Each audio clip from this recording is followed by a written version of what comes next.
ஓடுமா? ஒரு சொட்டு தண்ணீர் தர முடியாது என்று கன்னடர்கள், அதிகாரத்தில் இருக்கிற அந்த நாட்டின் முதலமைச்சர்கள், துணை முதலமைச்சர் சொல்லும் போது இறையாண்மை செத்து விழுகிறது, தேச ஒருமைப்பாடு சிதறி பறக்கிறது. சொல்லுகிற கட்சி ஆட்சியார்? இந்திய இறையாண்மை தேச ஒருமைப்பாடை பேசுகிற காங்கிரஸ். காங்கிரஸ் தரக்கூடாது பாரதிய ஜனதா. மேகதாதியில் அணை கட்ட வேண்டும் பாரதிய ஜனதா, கட்டிய தீர்வோம் காங்கிரஸ். தமிழ் தேசியம் என்றால் என்ன என்று கேட்கிற என் உடன் பிறந்தவர்களே, பேரன்பு மிக்க பெற்றோர்களே, தமிழர்களுக்கு ஒரு சொட்டு தண்ணீர், தமிழர்களுக்கு உரிய நீரை கொடுப்போம் என்றால் அங்கே இந்திய தேசியம் இருக்கிறது. இருக்கிறது. தமிழர்களுக்கு ஒரு சொட்டு தண்ணீர் தர முடியாது, அந்த வார்த்தையில் செத்தது இந்திய தேசியம், பிறந்தது தமிழ் தேசியம். அவ்வளவுதான்.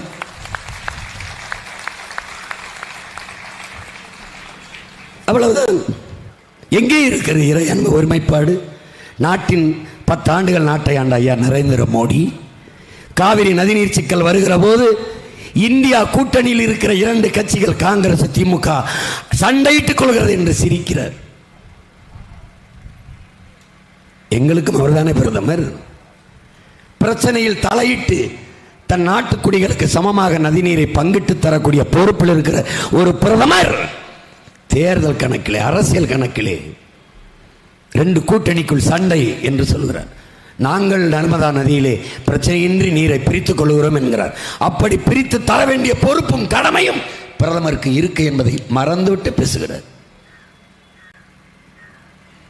எங்கே இருக்கிறது உங்க தேச ஒருமைப்பாடு, ஒற்றுமை? என்னுடைய வளங்கள் எல்லாருக்கும், என்னுடைய நரிமண பெட்ரோல் எல்லாருக்கும், என்னுடைய நெய்வேலி பழுப்பு நிலக்கரி எல்லாருக்கும். நிலம் என்னது, வளம் என்னது? வீட்டை காலி பண்ணி வெகு தூரம் போய்விட்டோம், நிலத்தை விட்டு விட்டு வெளியேறிவிட்டோம். 66,000 ஏக்கர் எடுத்திருக்கிறீர்கள், 299 பேர் வேலைக்கு எடுத்தீர்கள், அவ்வளவும் அடைந்தீர்கள். ஒருவன் கூட இந்த மண்ணின் மகன் தமிழன் இல்லை, கேட்க நாதி இல்லை.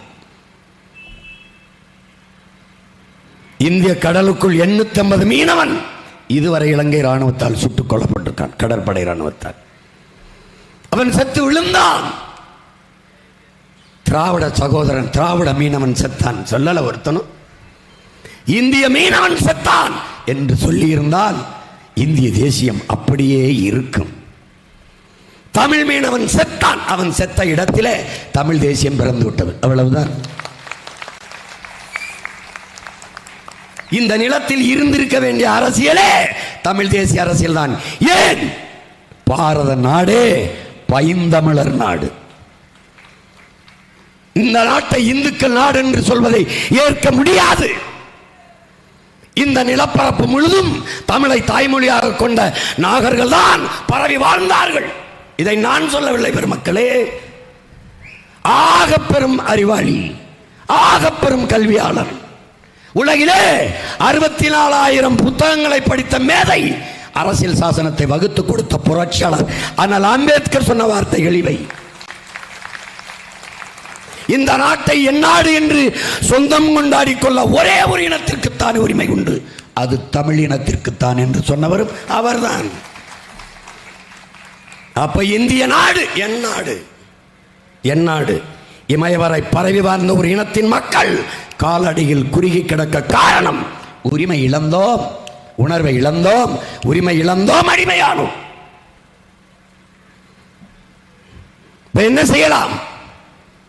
என்ன செய்யலாம்? சிங்கத்தின் குகைக்குள் சிறுநரிக்கு இடம் கொடுத்தோம், செந்தமிழ் நாட்டின் உரிமை இழந்தோம்.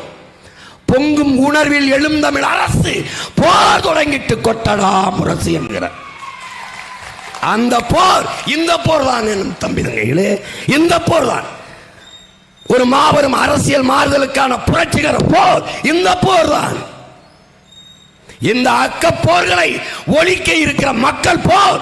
இதுதான், இதுதான்.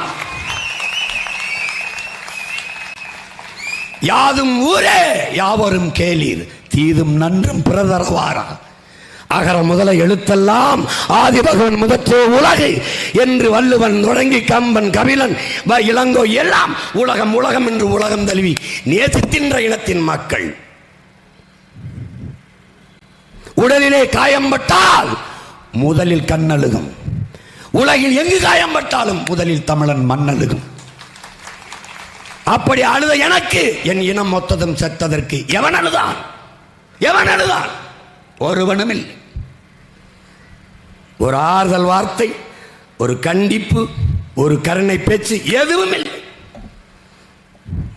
அதனால்தான் உலகில் நமக்கென்று ஆதரவு கரம் நீட்டவோ குரல் கொடுக்கவோ யாருமற்ற நிலையில் தனித்து விடப்பட்ட அடிமை தேசியத்தின் மக்கள், சிதைந்து அழிந்து கொண்டிருக்கிற தமிழ் பேரின மக்கள் பாதுகாப்பாக வாழ்வதற்கு போராடித்தான் ஆக வேண்டும் என்ற நிலைக்கு தள்ளப்பட்டு விட்டார்கள். இந்த வரலாற்றின் பேரழைப்பில் இருந்து, பெரும் பணியில் இருந்து தமிழ் இளம் தலைமுறையினர் விலகி நிற்க முடியாது. தாமதிக்கிற ஒவ்வொரு நொடியும் தமிழ் பேரினத்திற்கு பேராபத்தென்று அறைகோல் விடுத்து எம்முயிர் தலைவன் பிரபாகரன் எங்களை அழைத்தான்.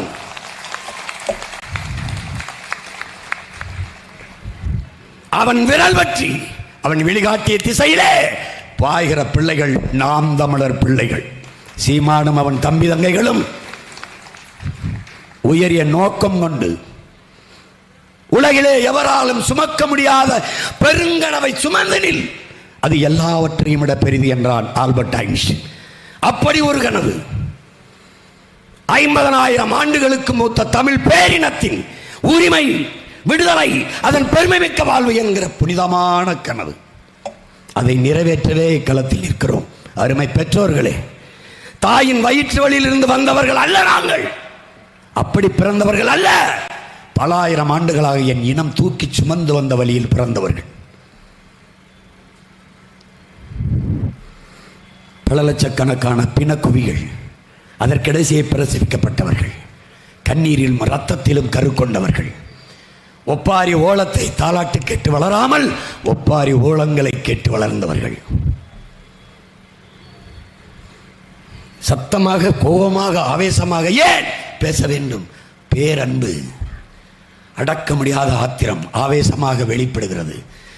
இதயத்தில் நெருப்பு எரிந்தால் சில பொறிகள் வாய் வழியே வந்து விழும் என்கிறார்கள். நீண்ட காலமாக நெஞ்சிலே எரிகிற நெருப்பு.